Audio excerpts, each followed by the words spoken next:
talked about this off camera as well. It's the lifestyle, kind of lifestyle entrepreneurship. Yeah. I I mean, mean, that's a different philosophy, of course, but it's a choice, it's a right? choice. But lifestyle entrepreneurs are, they say, okay, I want a certain lifestyle and I'm going to build my business so I can live that lifestyle. And I mean, everything has its pros and cons, and it's not like a judgment thing, right? But a lifestyle entrepreneur would never do this.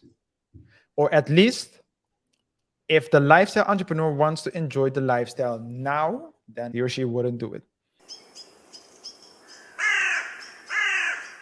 And don't forget, I think one of the things that is remarkable about this, and that tells you a lot about Patrick, is that he's willing to step aside and give someone else the keys to the car. You don't Yeah. see that often from founders. Some people have that difficulty because a lot of a lot of people, KR, they believe that they are the founder. They believe that they are the most important They are person. Superman. But the thing is this. The thing is this, KR. If you have a if you have a uh, person that is willing to put in the hours of a founder, you need to pay that person a lot of money, especially at the beginning. So the entrepreneur, the founder, he's not going to find anybody else who's willing to work under the condition that he's working for the amount of money that he's getting at the beginning.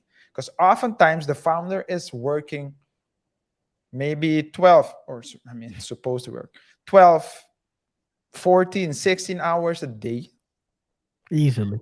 doing a lot of things: accounting, marketing, promotion, uh, Lobbying. management, networking, and of course the core business itself, the operations. He's doing every single thing for very little money. So he's the only, it makes sense as well, he's the only one that is willing to do that.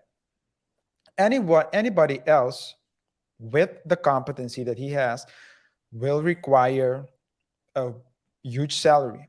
So if the I always, so it's not I believe, but from, I mean, there are various philosophies out there, but the one that speaks to me the most is that the founder needs to get paid last.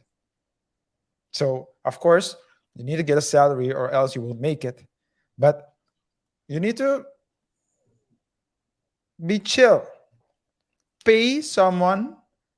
So you need to be able to work and to get to a point where you can pay people who are competent what they're worth, so they can run the business or take over your tasks, and you can step back, strategize more, and after that you get compensated with the real payout, which is the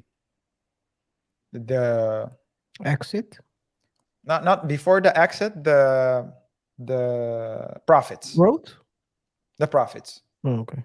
Well, I believe a it's good profit is better than a high salary for the founder. it's general. It's Yeah, it should be, unless the business is unless you're not working profit. in a bank that's about to go bankrupt, then it's different. Yeah.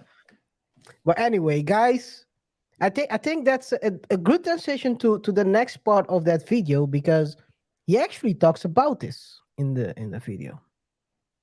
Let's see what he has to say about running a business as a founder. Support us collectively. 10, 20 years from now, we're going to look back and say we did this together. It's not going to be a one-man show. It's not going to be a one-team show.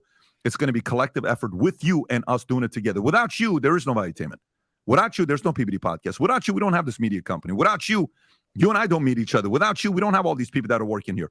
This has been collective. I'm grateful for you guys, but I just want to prep you and I hope this kind of made sense to some of you guys that are still watching this, I'm going to ask you for more. If you say, Pat, we're going to do this, we kind of need to get to the next phase of we're going to need your help at the next level. Till today, I'll tell you one thing about Valuetainment. Tom, when we were building the insurance company, my salary, not when we sold the company, but my salary when we were building an insurance company. Was I ever the highest paid guy in the company? Absolutely not. You were not even in the top 10. What was I paying myself salary-wise? You were part of the payroll. Can you tell everybody what I was making? Barely 100 grand. And by the way, a lot of that was benefits because you got the medical package for your family. Eventually, my salary went up to $250, salary. And then if the company did well, I got something of the EBITDA, 5% of whatever the EBITDA was, above $5 million of EBITDA. So it's not like it's millions of dollars. I'm getting another $100,000, $200,000, $300,000 of bonus. But it was based on growing the company. I didn't have any problem till today.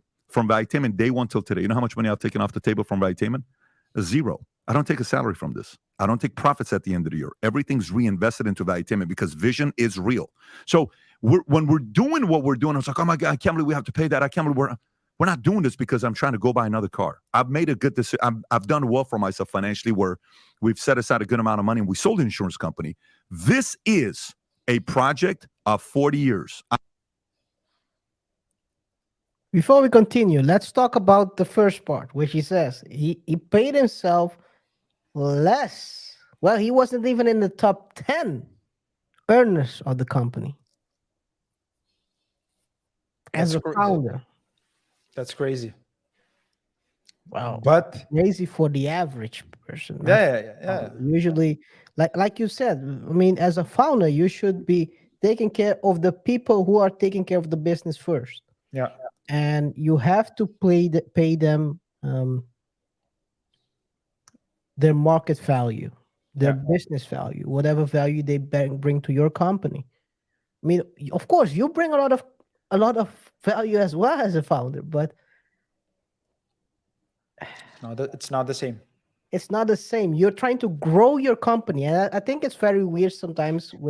I think we talked about this off camera as well. It's the lifestyle. Kind of lifestyle entrepreneurship. Yeah.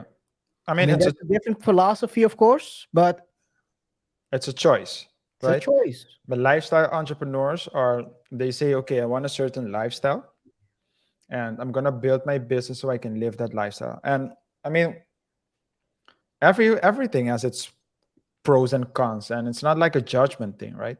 But a lifestyle entrepreneur would never do this. Or at least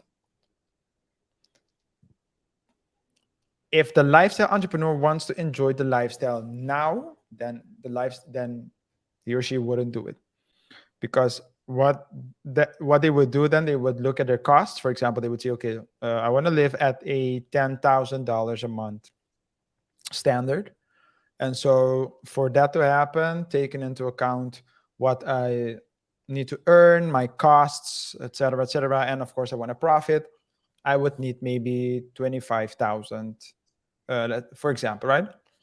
Every month, keeping my overhead low, etc., etc. Okay, taking taxes into account as well. And often the challenge with that is that if something happens, let me just put it in numbers. Let's say out of that 15,000 in costs, let's say 5,000 is profit, right? So at the end of the year, that person will get 60,000 profit.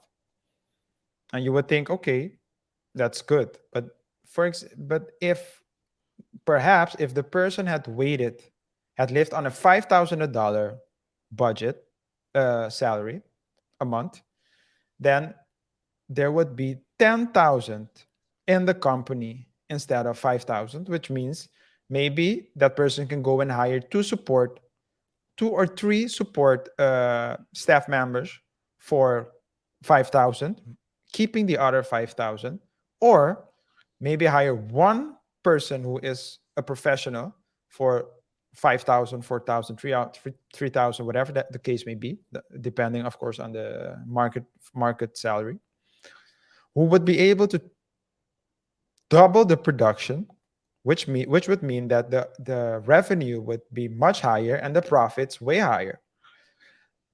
But you can keep, that's just the example, a small example with 1 employee, 1 to 3 additional employees, whatever, part-time or full-time. But that simple example can be scaled to tens, hundreds, thousands of employees, tens of thousands of employees, if of course you have a scalable business model. And the bigger you want to get, the more you need to wait. So that would mean instead of raising your salary, let's say you apply the strategy I used, and instead of raising your salary in 2 years' time or in 5 years' time, you'll do it in 10 years' time or 20 years' time. Or you can say, I'm not going to live on 5,000 20 year long. I'm going to gradually